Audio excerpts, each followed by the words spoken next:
Salut les KT, j'espère que vous allez bien. On se retrouve pour parler de l'épisode final, du grand final, un final explosif. On parle bien entendu de l'épisode numéro 8 du live action sur One Piece et il est temps de vous donner mon avis. Cet épisode est excellent pour conclure ce live action. Pour moi, on est vraiment sur quelque chose d'hyper intéressant.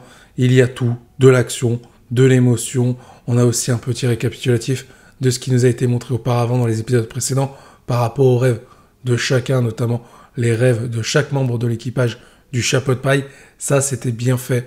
Mais on va commencer par parler du début de l'épisode, là où l'action est vraiment présente. On a l'affrontement, la confrontation, Luffy et ses amis contre Arlong et ses membres pour notamment libérer le village de Kokoyashi de l'influence d'Arlong. Dans un premier temps, on va voir le village complètement ravagé et les villageois de Kokoyashi vont vouloir s'allier au personnage de Luffy et de ses compagnons. Mais Nami refuse puisque c'est son combat, mais Luffy rétorque directement en disant que c'est leur combat en parlant de lui, de Nami et de ses amis. Ensuite, on va avoir la double confrontation.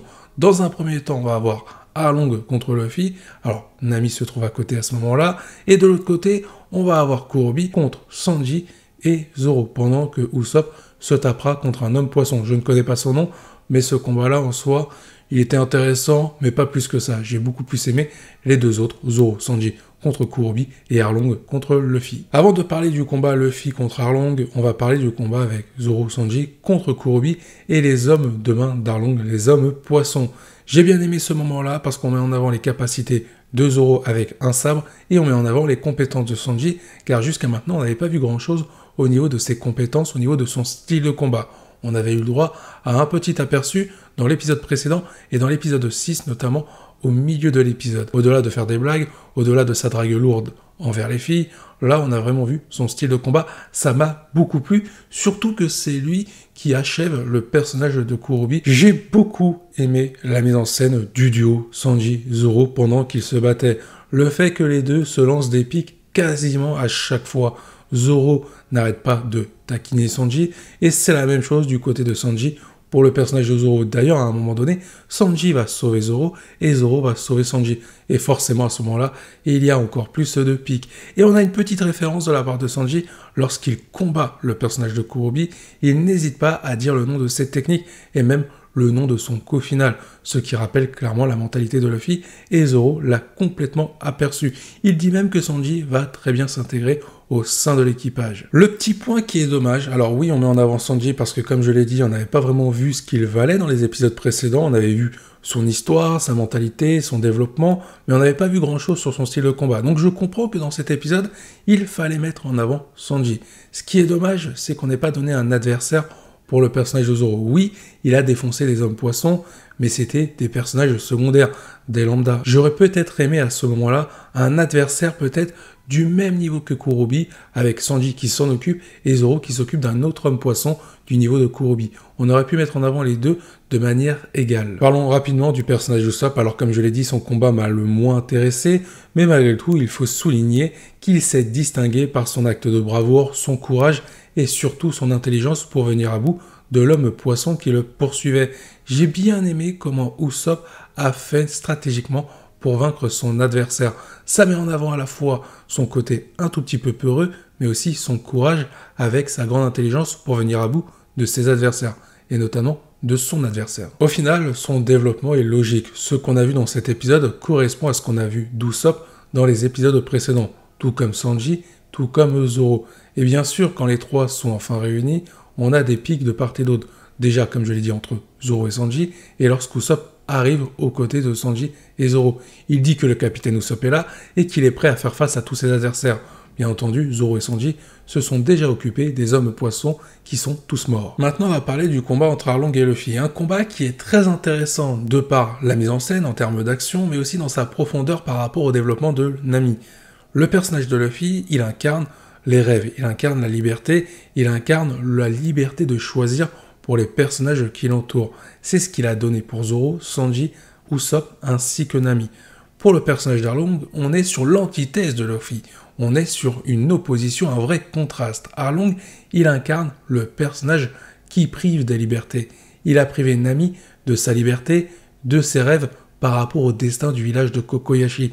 Et le combat entre Luffy et Arlong a très bien mis en scène cela. Ce point-là a été hyper bien développé. Le fait qu'on comprenne que Nami a souffert, qu'elle a été emprisonnée physiquement dans Arlong Park et qu'elle a été prisonnière de ses rêves à cause d'Arlong. Donc, d'un point de vue psychologique et physique, Nami a souffert. C'est sa rencontre avec Luffy qui va changer tout ça, puisque dans la finalité, Luffy va redonner goût à la vie pour Nami. Il va lui redonner la possibilité d'être libre et de croire en ce qu'elle est et de vivre comme elle veut par rapport à ce qu'elle veut, ce qui n'était pas le cas avec le personnage d'Arlong. Au final, le personnage de Luffy l'a libéré à la fois physiquement, mais aussi de ses entraves psychologiques imposées à cause d'Arlong par rapport au village de Kokoyashi. D'ailleurs, c'est dans cette bienveillance que Luffy va puiser sa force, parce que lorsqu'Arlong va dévaloriser Nami, en la réduisant à l'utilité d'un jouet par exemple, Luffy va s'énerver. Luffy explique à Arlong que Nami, c'est une personne qui a le droit de vivre ses rêves, qui a le droit d'être libre. Luffy incarne la liberté et Arlong la non-liberté. Au final, dans la finalité de cet épisode, bien sûr que Luffy va défoncer Arlong grâce à sa bienveillance, grâce à sa mentalité, et au final, ça résume parfaitement le personnage qui nous a été développé durant tout ce live action sur One Piece. Et au final, le développement de chaque personnage est arrivé à un premier point final de ce qui nous a été montré, que ce soit pour Zoro, Sanji, Usopp, ou encore le personnage de Nami. Surtout le personnage de Nami, j'ai envie de dire. J'ai à peu près fait le tour pour cette première partie de l'épisode, puisqu'il y a encore la deuxième partie. Arlong a été vaincu, certes, mais il reste encore une autre menace pour Luffy et ses amis. Le personnage de Garp, le vice-amiral de la marine, et ses soldats sont arrivés au village de Kokoyashi. Et Garp va s'opposer directement à son petit-fils Luffy. Le combat va tourner rapidement à l'avantage de Garp. Garp, il ne vacille pas. Luffy, il est complètement dominé, il se fait défoncer par Garp. Luffy, il a beau tout tenter, ça ne sert strictement à rien. On se dit que techniquement dans le scénario, Garp va arrêter Luffy et ses amis, puisque aucune personne ne peut rivaliser face à la marine avec le personnage de Garp actuellement. Sauf qu'en réalité, le scénario va nous proposer autre chose. Depuis le début, Garp, il ne veut pas capturer Luffy, il ne veut pas s'en prendre à lui, il veut lui faire prendre conscience des risques qu'il va prendre en devenant un véritable pirate pour atteindre son objectif, devenir le roi des pirates. Luffy doit comprendre qu'il peut très bien mourir, que ce soit en étant capturé par la marine, que ce soit par rapport à l'attaque d'un pirate ou par rapport à autre chose. La vie de Luffy va être semée d'embûches, surtout quand il sera dans Grand Line. Et Garp, depuis le début, veut vérifier si Luffy est prêt. Et à un moment donné, lorsque Garp chope Luffy dans ses bras, Luffy se met à rigoler, puisqu'il est toujours autant déterminé à accomplir son rêve. Tout ce que dira Garp, ça ne servira à rien. Et à ce moment-là, Garp, en voyant Luffy rire, il voit Goldie Roger à nouveau. Par la suite, Garp va quitter les lieux, va quitter le village de Kokoyashi, en faisant comprendre à Luffy que désormais il est tout seul. Sauf que Luffy le contredit en lui disant qu'aujourd'hui, il est avec ses amis. Mais malgré tout, Garp quitte quand même les lieux avec les soldats de la marine. Ils vont aller s'occuper d'Arlong qui a été neutralisé par Luffy un peu plus tôt. Du coup, qu'est-ce que j'ai pensé un peu du développement de Garp et de sa relation vis-à-vis de Luffy? Alors, d'un point de vue individuel, je trouve que le développement de Garp est plutôt sympa. Je trouve que le personnage est intéressant et qu'il est plutôt déterminé dans ses valeurs par rapport à celles de la marine. Néanmoins, je trouve que le développement qu'il y a entre Luffy et Garp par rapport à leur relation, je trouve qu'il manque des choses. Je trouve que ce n'est pas complet. On a eu un petit flashback pour montrer la relation entre Garp et Luffy. J'aurais aimé en avoir beaucoup plus quand même sur ce que peuvent ressentir les sentiments d'un personnage envers l'autre. Ce que peut ressentir Garp envers Luffy et ce que peut éprouver Luffy à l'égard de Garp. Parce que c'est quand même Garp qui a éduqué Luffy. J'aurais aimé voir Luffy prendre conscience de ça, voir s'il a déjà conscience de ça, s'il se rend compte de ce qu'a fait pour lui le personnage de Garp. Au-delà d'essayer de le former pour devenir un soldat de la marine. Parce que ça n'a pas marché sur Luffy. Mais néanmoins, l'éducation provient de Garp. Et j'aurais aimé voir vraiment ce développement-là. Ça n'a pas été le cas. Néanmoins, on voit quand même que Garp est protecteur à l'égard de Luffy et que Luffy a de l'affection envers Garp. Ça, c'est plutôt bien montré. Mais j'aurais aimé un petit peu plus de profondeur. Parlons aussi du personnage de Nezumi. Il y a quelque chose qui ne me va pas scénaristiquement, et là, c'est une incohérence totale. Le personnage de Nezumi est sur les lieux. Il est dans le village de Kokoyashi, aux côtés de Garp, et surtout, il y a le personnage de Nami à ce moment-là. Nami est au courant des activités de Nezumi par rapport au personnage d'Arlong. Souvenez-vous, Nezumi est corrompu, il n'a pas hésité à accepter une bonne somme d'argent en l'échange d'un pacte avec Arlong, c'est-à-dire qu'il qu'il ne regarde pas avec les soldats de la marine qui dirigent, il ne regarde pas les activités d'Arlong sur le village de Kokoyashi et l'archipel de Konomi. Sauf que je ne comprends pas pourquoi Nami n'a rien dit à ce moment-là au personnage de Garp concernant le cas de Nezumi. Parce que Garp l'aurait cru certainement par rapport au personnage de Luffy qui aurait pu attester des propos de Nami par rapport à ce qu'a fait Nezumi. Là, Nezumi, il s'en tire parfaitement. C'est vrai que de ce point de vue-là, je trouve que ça me pose problème. Alors déjà, le fait que Nami ne dise rien, pourquoi? Déjà, elle aurait pu le dire par rapport au destin du village de Kokoyashi, parce que ça a failli tourner très mal à cause de Nezumi, et en plus de ça, il y a quand même des questions à se poser du côté de Garp. Pourquoi Garp ne se pose aucune question sur le rôle de Nezumi par rapport au fait que la marine n'ait rien fait concernant les activités d'Arlong? Surtout qu'à un moment donné, Kobe et Hermès, ça c'est très étonnant, prend parti avec Kobe pour dire à Garp que Nezumi raconte que des bêtises, que ce n'est pas le chapeau de paille qui est dans le tort sur cette situation, c'est le personnage de Darlong. Donc pourquoi Garp ne s'est pas posé de questions concernant le cas de Nezumi? Ça c'est vraiment intriguant. Mais pour revenir sur le personnage de Kobe, on a une dernière discussion entre lui et le personnage de Luffy, où cette fois-ci, même s'il y a de l'amitié entre les deux, il va y avoir de la rivalité. Kobe est désormais un soldat de la marine, et Luffy est considéré un pirate, puisque Nezumi n'a pas hésité à mettre une prime sur la tête de Luffy. Une prime à 30 millions de berries. C'est à ce moment-là qu'on arrive à la fin de l'épisode, lorsque cette prime fait le tour du monde pirate. Shanks s'aperçoit que Luffy est devenu un véritable pirate, il est aux côtés de Mihawk à ce moment-là, avec son propre équipage bien entendu. Ça va faire le tour du côté des antagonistes qu'on a croisés, le personnage de Baggy, le personnage d'Alvida. Mais petite question, il est où le personnage de Kuro dans l'histoire? Parce qu'on le voit à un moment donné, lorsque son arc se termine, il fuit l'île de Gecko à bord d'un radeau. Donc il est toujours en liberté. J'aurais aimé le revoir à un moment donné, là ça n'a pas été le cas. Donc on peut se poser la question, où est passé Kuro? Pour en revenir d'ailleurs sur les deux personnages Kobe et Hermep, j'ai bien aimé l'évolution de ces deux personnages de l'un envers l'autre. Kobe qui a évolué aux côtés d'Hermep en ayant pris beaucoup plus d'assurance, aussi grâce à l'effet de Garp, et le personnage d'Hermep qui est devenu beaucoup moins détestable et beaucoup plus juste dans ses décisions grâce au personnage de Kobe.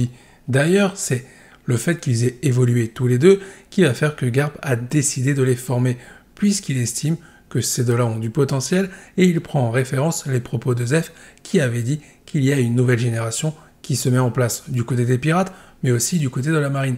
Et cette nouvelle génération du côté de la marine, c'est Kobe et Hermep. En s'étant opposé aux ordres de Garp, lorsque celui-ci avait demandé à Kobe et Hermep d'arrêter Luffy, Garp leur a expliqué qu'au final, ils ont suivi leur instinct, et qu'un homme libre doit toujours se fier à son instinct et à sa liberté de choisir quelque chose de juste, et non suivre des règles bêtement. C'est la leçon que va leur apprendre Garp grâce à ce qu'ont fait Hermep et Kobe. C'est notamment par rapport à ce fait-là que Garp a décidé de former Kobe et le personnage d'Hermep. En tout cas, cette fin m'a énormément plu parce que le développement qu'on a eu dans cet épisode était un développement final par rapport à tout ce qui nous a été montré, par rapport à l'intrigue, par rapport au développement de personnages. Et j'ai bien aimé vraiment qu'on nous rappelle encore une fois ce qui fait la particularité de Luffy. On peut voir que les membres de son équipage vont se réunir autour d'un tonneau pour citer chacun de leurs rêves. Nami, c'est dessiner une carte du monde. Sanji, découvrir All Blue. Zoro, c'est devenir le meilleur sabreur. Luffy, devenir le roi des pirates. Et Usopp, devenir un guerrier intrépide. Bon, pour lui, c'est mal barré, mais malgré tout, il y a de l'espoir. J'ai bien aimé qu'on nous remontre le personnage de Luffy et son influence par rapport au fait qu'il accorde cette liberté naturelle à chaque personnage pour qu'ils puissent croire en leurs rêves. Ça, c'était bien montré pour conclure cette saison 1. Parce que potentiellement, il y aura une saison 2, et c'est bien parti pour la fin de la saison 1, nous tease le personnage de The Smoker qui va se lancer dans la traque de Luffy. Pour vous donner une petite conclusion, afin de vous donner mon avis globalement sur ce que j'ai pensé de ce live action sur One Piece, honnêtement, j'ai surkiffé. J'ai frissonné, j'ai eu des émotions, j'ai failli verser une petite larme à plusieurs reprises, il y avait tout dans ce live action. Alors oui, il y a des défauts scénaristiques par moment, parce que l'intrigue doit avancer, et les personnages doivent rester en vie, mais malgré tout, ce live action, il est très positif. On a la chance d'avoir quelque chose qui a marché cette fois-ci. Généralement, quand on tente d'adapter une œuvre comme One Piece, comme Naruto, comme Dragon Ball, c'est souvent voué à l'échec, parce que les personnes ne ressentent pas l'esprit de cette œuvre qu'ils tentent d'adapter. Là, avec ce live action sur l'œuvre de One Piece, non seulement tu ressens l'esprit de One Piece, et en plus, ça te donne envie de découvrir cette œuvre en format manga et animé. Et c'est mon cas, je ne connais pas le manga, je ne connais pas l'animé, je connais quelques extraits néanmoins, mais ça me donne envie d'en découvrir bien plus par rapport à ce live action. Et il faut comprendre quelque chose de très important. Beaucoup de personnes font cette erreur de penser qu'un live action doit se tenir, doit faire un copier-coller du scénario d'origine par rapport au manga et par rapport à l'animé One Piece. En réalité, ce n'est pas le cas. Une adaptation en live action par rapport à un format original lié à un manga doit seulement reprendre quelques éléments appartenant à l'œuvre d'origine. Et ensuite, tu peux réécrire un scénario en ne te basant pas sur ce qui a été fait en format manga et animé. C'est ce qu'a fait ce live action, reprendre des éléments de base en ayant une liberté de scénario pour justement que les personnages aient des aventures plutôt originales et non en copier-coller de ce qu'on a déjà vu. Et ça a bien marché. Oui, il y a des petits défauts, mais il y a surtout beaucoup de points positifs.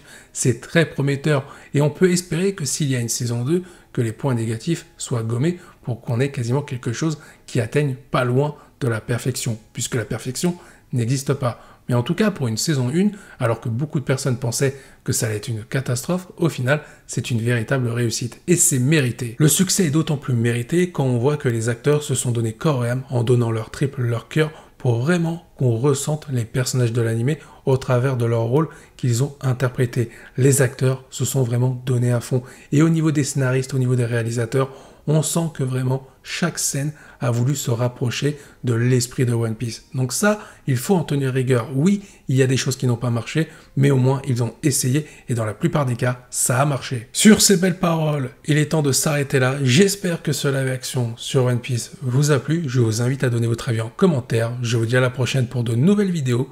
Portez-vous bien, prenez soin de vous et surtout, n'oubliez pas que la volonté de One Piece soit avec vous.